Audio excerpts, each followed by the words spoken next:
Bom dia, gente, tudo bem? Estamos aqui na cidade de Sao Paulo, a cidade mais grande da América Latina. Estou aqui com meu amigo Rafael. Sim! O que a gente vai fazer hoje?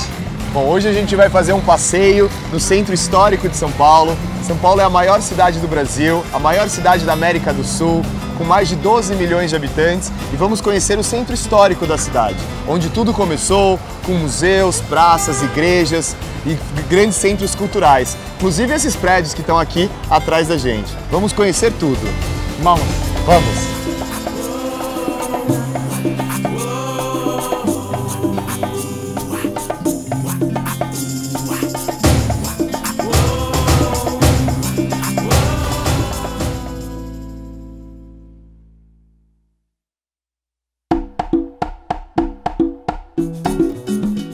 Hello guys, good morning. How are you today?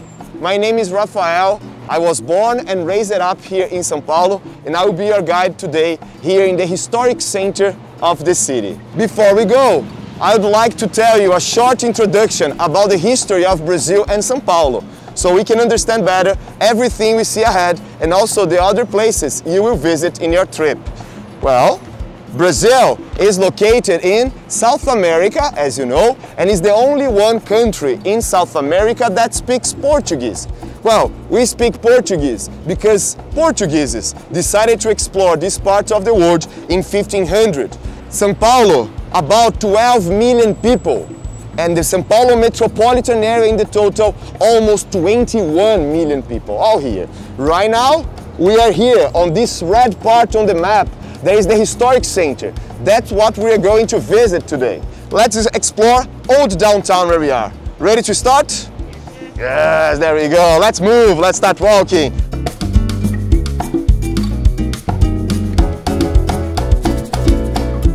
I know it's not very beautiful, but this building is called Esther Building, a woman's name, built in 1938. Being the first building of this side of São Paulo. Before 1938, only houses here. São Paulo is kind of a new city and grew so fast during the 20th century. You can notice that during our tour, all right? This is a mixed building, apartments and offices. And that time in the 1938 was very modern because of this modern style, geometric forms, and also some balconies in some apartments. Offices and apartments, and in the 50s, the intellectuals used to live here or work here because it was very trendy between them. A few years ago, a parachuter went to the top of Italia building, had dinner, paid the bill, went to the toilet, put his parachute bag, went to the outside area, climbed the glass and jumped and landed here in the avenue. Got back his parachute and run inside the subway to escape from the police. It's recorded on YouTube.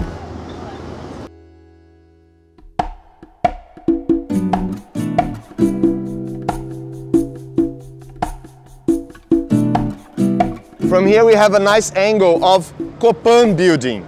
As I just told you, this is the largest residential building of Latin America. It was finished in 1966, and it was designed by the Brazilian architect called Oscar Niemeyer, the most prestigious architect in our history.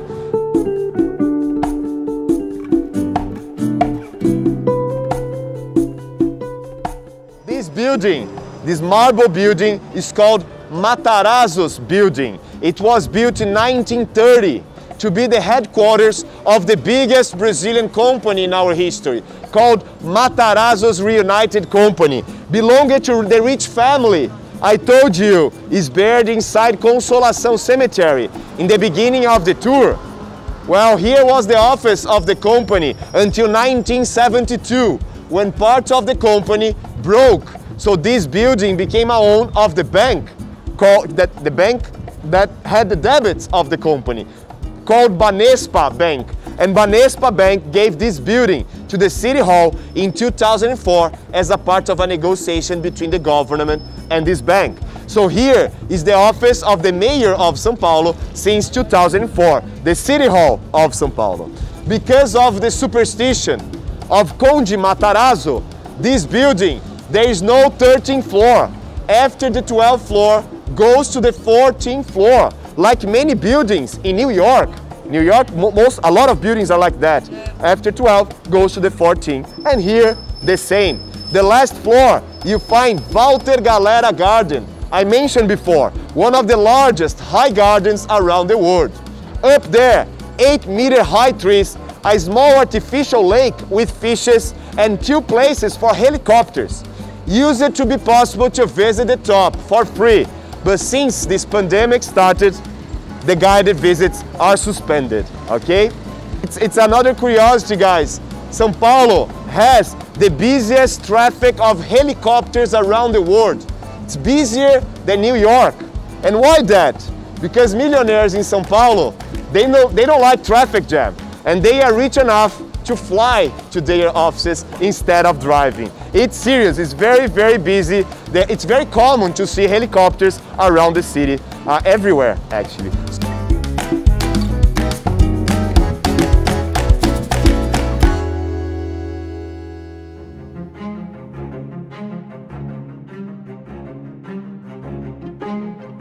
On the other side of the road, we find Patriarch Square. It's a square since 1922, and this square was built to honor the Patriarch of the independence of Brazil. That is called José Bonifácio Andrada Silva.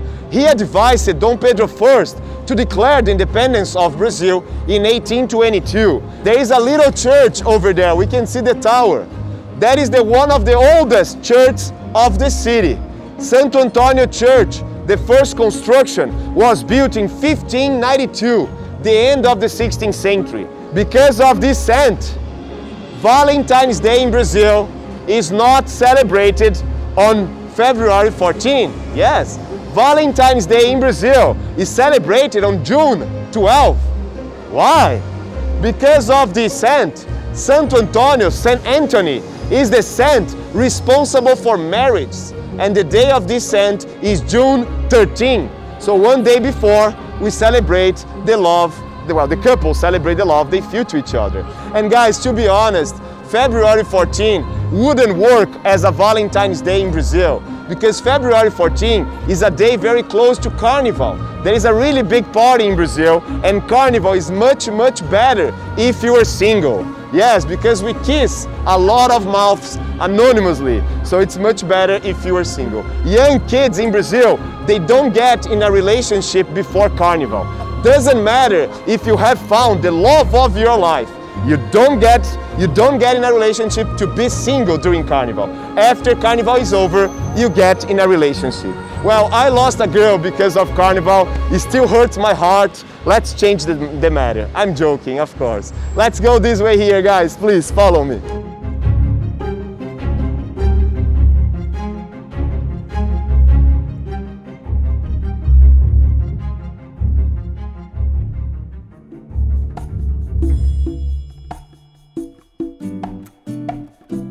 Place where the city was founded on January 25th of 1554, 2 Portuguese Jesuits celebrated the first mass of the village of Sao Paulo, beginning everything. This, what we see here, is a replica that was finished in 1979, showing exactly how was the original construction built here in the 16th century. Well, nowadays, inside there is a museum showing details the history of this city. They have an original wall from 1554 protected by glasses, right over there. And look on the other side over there. Look that electronic billboard. Can you see that electronic billboard over there? You know what is that? No? It's called impostômetro. If I translate to English, means tax watch or tax counter. So all those numbers over there, money collected all over Brazil through the Brazilian taxes. And guys, in 7 months, more than 1.4 trillion reais collected in Brazilian taxes. That would be great, but it's not, because we Brazilians don't see this money in public services, such as health, education, structure, transport, and security. Why? Because something common in South America, including Brazil, corruption. the corrupted politicians rob this money and pay very good lawyers to save them from the jail.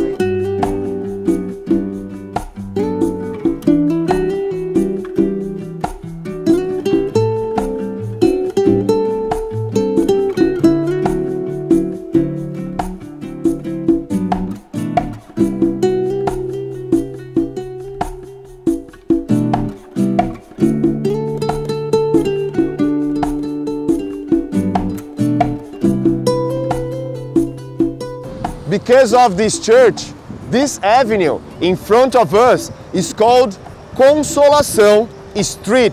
I know it looks like a big avenue, but we called as a street, connects old downtown, where we are, to the west side of the city, that direction over there. Consolação Cemetery was opened in 1840, the first official cemetery of Sao Paulo. Before that, rich families were buried around churches and poor people in illegal cemeteries.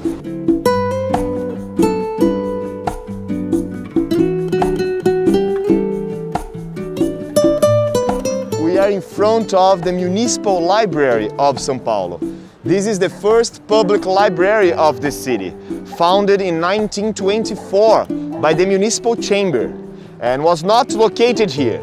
This building was built in 1942 in Art Deco style, and since the 60s the Municipal Library is called Mário de Andrade Library. This is the second largest library in Brazil, with more than 3 million books.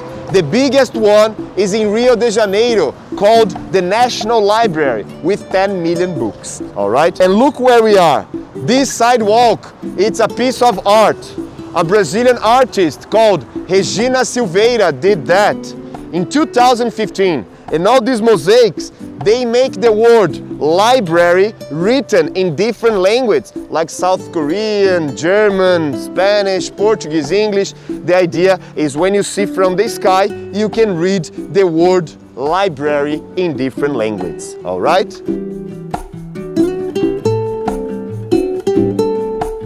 So, beside the theater, right here, we find Ramos de Azevedo Square.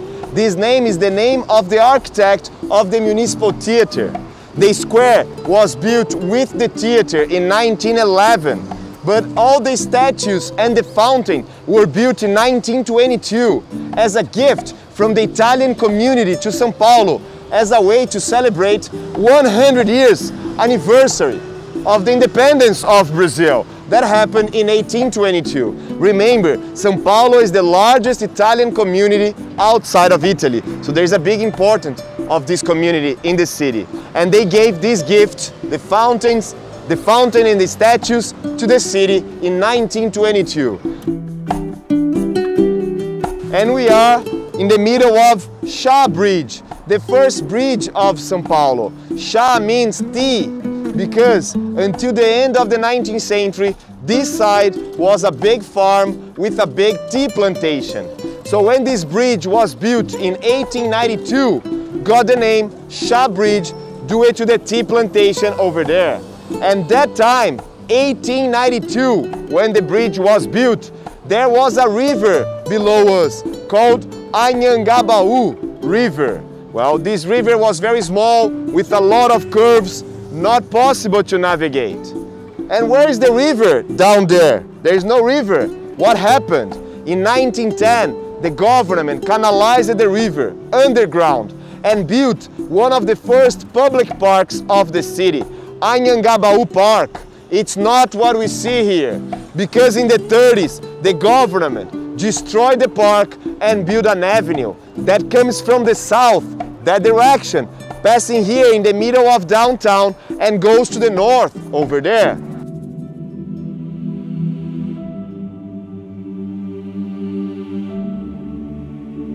Sé Cathedral is the main Catholic church of Sao Paulo. It started being built in 1913.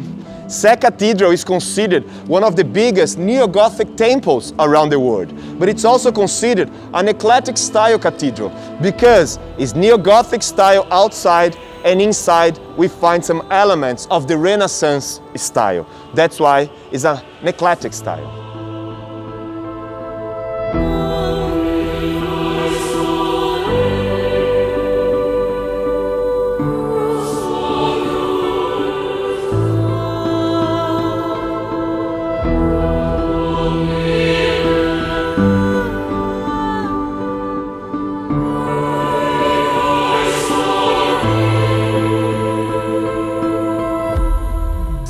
Look the size of the pillars. They are huge. There is the front door. And right here, the high altar of the church. Below the high altar, we find a Gothic room called crypt. Inside the crypt are buried some members of the Catholic Church and also the Tibiriçá. Tibiriçá was a Tupi-Guarani native. Well, a native from Brazil before the Europeans arrived. He was so important for the foundation of the city that he's buried under the church, inside the crypt, with other members of the Catholic Church. Also, here, inside the church, behind the high altar, we can see some pipes. Can you see the gray pipes over there? This is the biggest organ of Latin America with 12,000 pipes. We can see just a few of them over there. And the organ is so powerful that the church is allowed to play only 10% of the organ. If the church uses more than 10% of the organ, the structure of the cathedral might be affected and the glasses from windows will be broken.